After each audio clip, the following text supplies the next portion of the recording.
Bismillahirrahmanirrahim.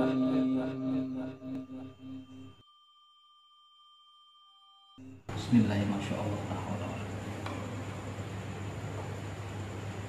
Hadirin jemaah sekalian, di dalam kitab Uqudul Lijen karya Al-Imam Nawawi Al-Bantani, beliau mengatakan di dalam kitabnya, qala Allah Ta'ala fil Qur'anil Karim, wa ashiruhunna bil ma'ruf.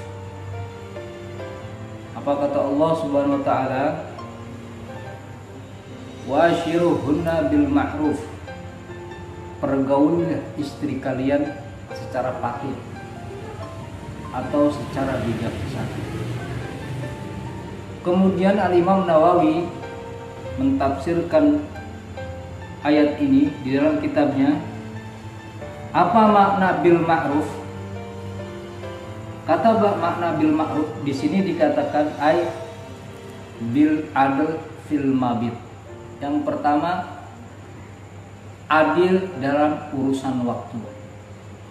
Oleh karenanya para hadirin, seorang suami harus pintar-pintar mengatur waktu.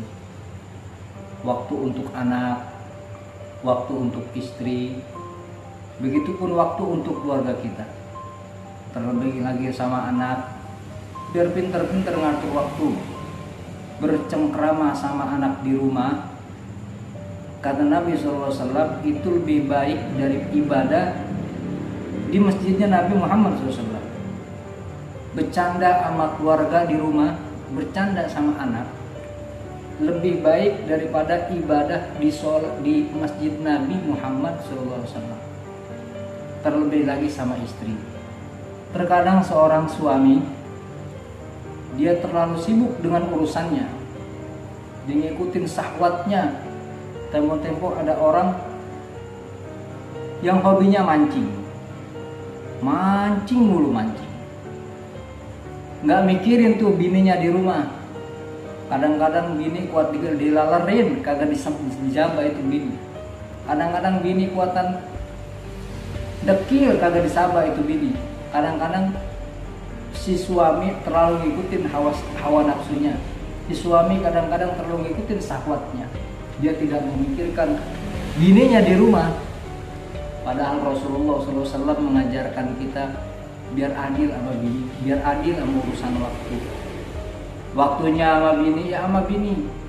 Nabi Rasulullah SAW jangankan sampai main, jangankan sampai ayab-ayaban. Ini Nabi lagi tidur, Rasulullah lagi tidur sama istrinya Sayyidina Aisyah. Beliau kuatan ngomong, kalau bahasa saya mah, Neng, abang mau sholat ya. Kalau bahasa saya begitu. Kira-kira ini enggak Nabi? Urusan ibadah kepada Allah Subhanahu wa Ta'ala, Nabi kuatan bilang sama bini, ini urusan ibadah, urusan sujud kepada Allah Subhanahu wa Ta'ala. Bagaimana urusan yang lain? Apalagi sampai mancing, yang hobi mancing, sibuk sama mancing. Lah padahal itu kalau dapat ikan kagak dimakan, ini buat orang. Yang hobinya burung mulu burung dimainin. Burung lepas 2 hari 2 malam kagak tidur. Bini ayam-ayaban adem aja. Temo-temo begitu punya laki. Nah, ini jangan salah. Biar adil sama bini, biar adil sama anak. Urusan waktu. Jangan enak dewek. Kadang-kadang bini di mana, laki di mana. Jangan salahin bini. Jangan terlalu mojokkan seorang istri. Kalau seandainya si istri di rumah, dia berbuat sarong sama orang lain, jangan salahin bini. Karena terlalu sibuknya kita dengan urusan kita, tempo-tempo bini enggak keurus, tempo-tempo bini enggak merhatiin, enggak diperhatiin. Jangan salahin bini. Kalau malam-malam bini mainin handphone, kalau malam-malam bini main-main Facebookan, jangan salahin bini.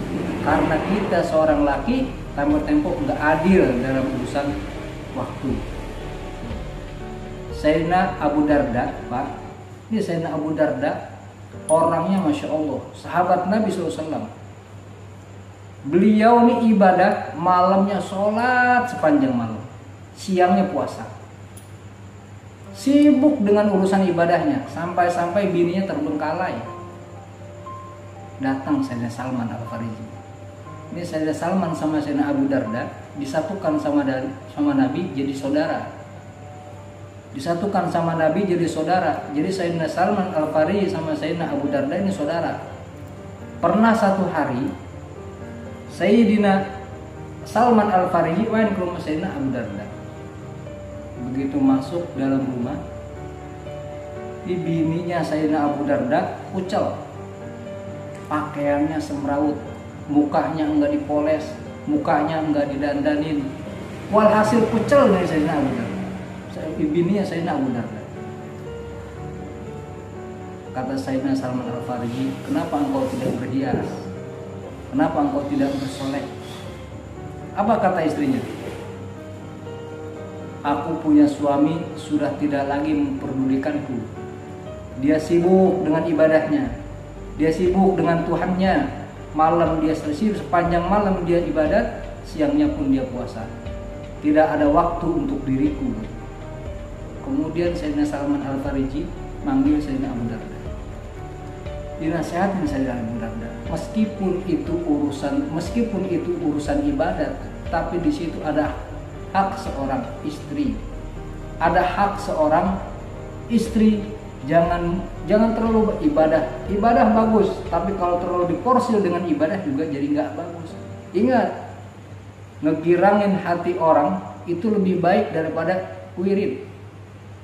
Nyenengin hati orang lain, memasukkan kegembiraan ke dalam hati orang lain itu lebih afdol daripada kita wiridan. Lebih afdol daripada kita baca zikiran. Itu lebih afdol memasukkan kesenangan atau kegembiraan ke dalam hati orang lain. Kenapa? Kalau orang ibadah hanya berzikir, itu padilannya untuk dirinya sendiri. Tapi ketika ente ibadah buat orang lain, maka dua-duanya akan merasakan kegembiraan. Kemudian Sayyidina Salman Al-Farisi pada waktu itu disuruh makan. Padahal Sayyidina Abu Darda pada saat itu sedang puasa.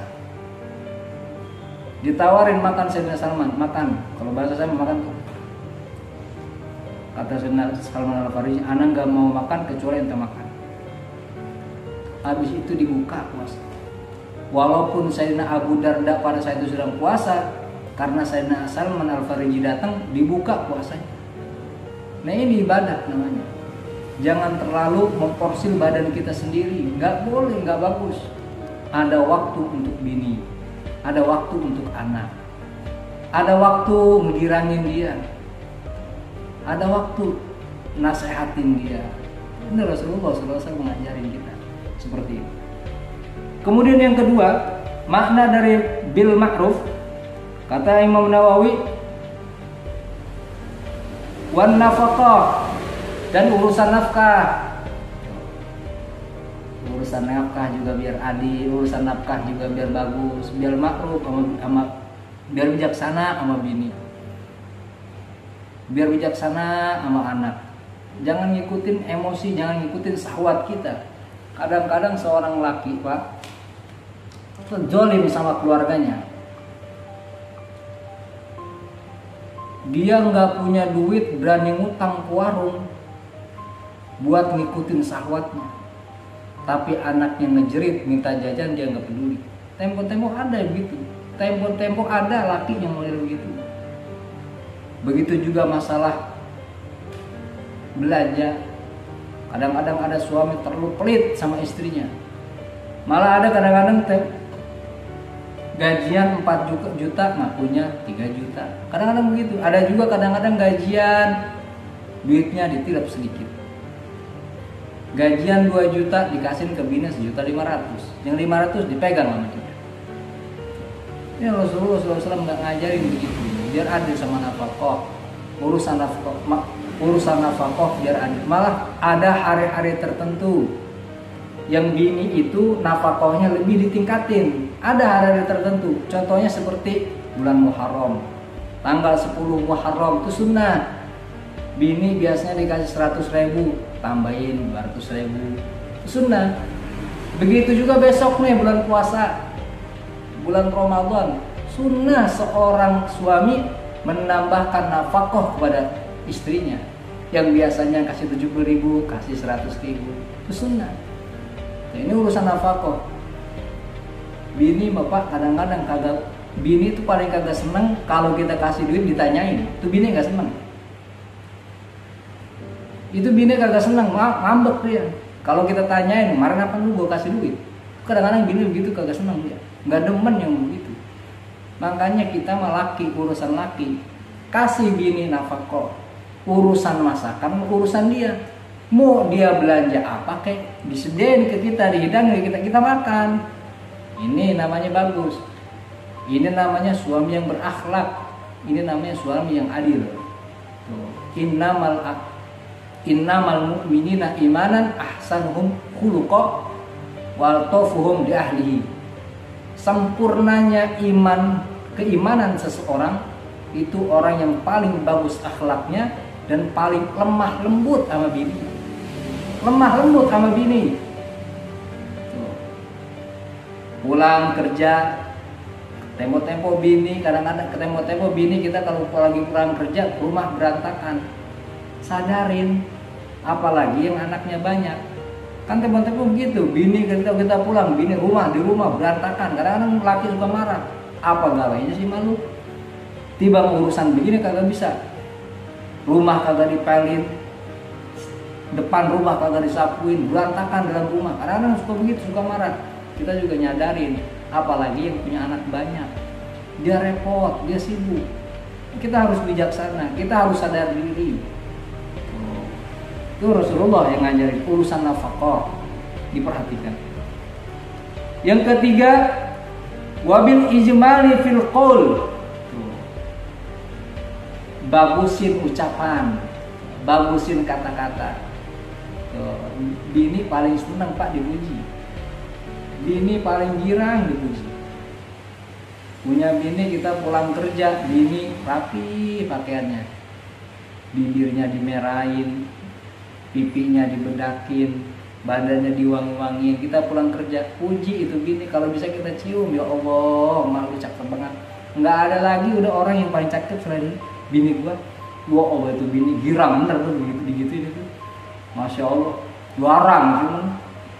jarang yang begitu. Rata-rata lelaki ngelihat bini kurang bagus. Kalau bahasa orang FB mah katanya rumput tetangga lebih hijau daripada rumput di rumah. Begitu apa? Dibahas lagi sama yang perempuan. Burung tetangga lebih berkicau daripada burung punya sendiri. Begitu biasanya orang FB ngomong gitu. Bercanda. Bini itu sering-sering dipuji, sering-sering kita puji, sering-sering ya Allah bini gua, masya Allah, rapi banget, wangi banget badannya, ya Allah bini girang banget itu. Bini girang banget dicium, apalagi kita kalau pulang, dulu kita diajarin sama guru kalau pulang Jumatan, dulu kita diajarin sama guru tuh bini dicium. Assalamualaikum, waalaikumsalam. Begitu dia cium tangan, kita cium pipinya, kita cium keningnya. Ya Allah itu bini girang banget begitu. Itu kalau habis begitu bini udah nawarin apa, abang mau makan, abang mau ngopi, apa abang mau langsung kerja, itu ya Allah nikmat begitu. Itu suami yang bijaksana seperti itu, sering-sering. Malah Rasulullah SAW, Pak, akhlak Nabi emang udah luar biasa. Nabi mah Pak kalau makan sayur, pernah Sayyidina Aisyah nyayur. Begitu dihidangin sama ke Rasulullah, tahu ini sayuran kurang garam. Ini sayuran kurang garam nih. Diuyup sama Nabi. Begitu diuyup sama Rasulullah SAW, ngomong sama bininya. Kalau bahasa saya mah, Neng, ini sayur enak, Neng. Tapi ini sayur bakal lebih enak kalau ditambahin lagi garam dikit aja. Itu Nabi akhlaknya. Bagaimana ini sayur enak, lebih enak kalau garamnya ditambahin dikit aja. Itu Rasulullah akhlaknya seperti itu. Ada kira-kira kita mual ada Yang kagak, yang ada juga kita marah. Yang ada kita ambek-ambekan sama bini. Marah sama bini bertahun-tahun gue rumah tangga, lu tiba masak begini doang apa kuatan kurang garam. Emang di warung gak ada garam? Nih lu beli garam nih sekilo, kalau bisa pabriknya lu bawa kemari. Begitu kita mah. Nggak, jangan. Rasulullah ngajarin biar enak. Makanan yang dihidangin sama bini, makan udah. Mau dia mepes teri kek, mau dia goreng tempe kek, mau dia goreng telur kek, mau masak ikan, makan di laki udah. Terima aja. Apalagi tempo-tempo ngasih nafkah sedikit, pengennya makan enak. Begitu duit habis, besoknya kagak masak, ngambek. Aduh, begitu kadang-kadang. Jangan. Akhlak Nabi SAW enggak begitu. Rasulullah enggak ngajarin kita begitu. Rasulullah ngajarin kita biar baik sama bini. Aku adalah orang yang paling baik kepada keluargaku, kata Nabi SAW. Nabi mah nggak pernah nyaci waki bini. Apalagi bini udah punya aib. Bini punya aib. Misalkan jidatnya jenong, ngapain deh? Mau kadang-kadang mau manggil jenong begitu. Itu kita, tabiat kita itu. Punya bini pesek, kamu pesek. Tabiat kita jangan diikutin yang begitu. Biar pesek, biar jenong kayak bini kita. Kan dulu kita yang milih, kan dulu kita yang nyari. Nah biar begitu, kan dulu kita boleh perebut, mau kucing. Yang terakhir, apa yang terakhir? Kata Imam Nawawi di sini dikatakan urusan dandan. Nah ini perhatiin, urusan dandan juga bukan cuma perempuan kita suruh dandan biar rapi. Bukan cuma perempuan biar wangi, bukan. Tapi ini juga menyangkut buat suami, buat kita lakinya. Kita dandan biar rapi, wangiin badan kita, mandi yang benar, wangiin ini badan yang habis kerja kita semprot pakai minyak wangi sedikit, biar bini girang. Ada Sayyidina Abbas pernah ngomong, aku gembira, aku senang berdandan untuk istriku, sebagaimana istriku senang, sebagai aku melihat istriku berdandan, aku pun senang. Jangan cuma bini doang ditekan, biar pakaian biar bagus, mana-mana biar bagus. Tapi kita yang laki juga merhatiin. Tapi kadang-kadang kita lelaki pakai pakaian asal nyangsrang, asal make, enggak. Biar keren. Buat siapa? Tujuannya buat bini, biar bini girang. Bini juga bangga punya laki keren, ganteng. Sebagaimana kita bangga punya bini cantik, dia juga sama, begitu, nggak beda. Itu Rasulullah ngajarin. Itu Nabi SAW ngajarin kita urusan rumah tangga. Di dalam kitab ini dijelaskan, ini adalah ada dua hak. Yang mana yang pertama di sini Imam Nawawi masalah hak istri yang harus dipenuhi oleh suami. Nanti bab selanjutnya masalah hak suami yang harus dipenuhi oleh istrinya. Jadi setimpal, seimbang, baik istri maupun suami. Di sini bakal dijelaskan sama Imam Nawawi insya Allah. Yang perlu diperhatikan, janganlah kita zalim sama orang lain juga, jangan, apalagi sama keluarga. Jangan sekali-kali kita zalim sama mereka. Anak salah sedikit main bentak, bini salah sedikit main bentak, jangan. Apalagi sama bini kita, Pak, salah sedikit bini main gaplok, salah sedikit bini main dendang. Ya Allah, nggak boleh zalim. Yang terpenting, ingat, ini pesan yang terpenting, yang terakhir saya pesan kepada para hadirin, jaga aib rumah tangga. Ini akhlak Rasulullah SAW. Jaga aib rumah tangga. Kita punya bini aibnya jelek, kita punya bini aibnya nggak bagus, simpen, jangan disebarin ke orang lain. Simpen, pegang, gigit sampai gigi geram, biar kencang. Jangan sampai orang lain tahu tabiat bini diceritain, tabiatnya yang nggak bagus diceritain. Sebagaimana kita larang bini kita membuka aib kita, kita juga harus menutupi aib mereka. Aib kita punya bini punya aib, jangan dibicarain sama orang lain. Ini hati-hati. Kadang-kadang kita ngumpul di tempat perkumpulan, di warung atau di apa namanya di pos, kadang-kadang suka ngomongin bini gua begini, bini gua begini. Jangan, nggak boleh, nggak bagus. Kita ketika diomongin sama bini, kejelekan kita, aib kita dibongkar sama bini, kita marah. Bini juga sama. Bini juga sama, kalau dia punya aib, kita bongkar bini kita aibnya, sama dia juga marah. Basyariah, manusia. Nah, oleh karenanya tutup aib. Punya anak ada aibnya, tutup. Karena ini akhlak dari Nabi, sekuat-kuatnya aib rumah tangga ditutup. Aib rumah tangga jangan sampai orang tahu. Kalau seandainya kita membuka aib anak atau membuka aib bini, itu seakan-akan kita membuat atau membuka aib kita sendiri. Wallahu a'lam bishawab.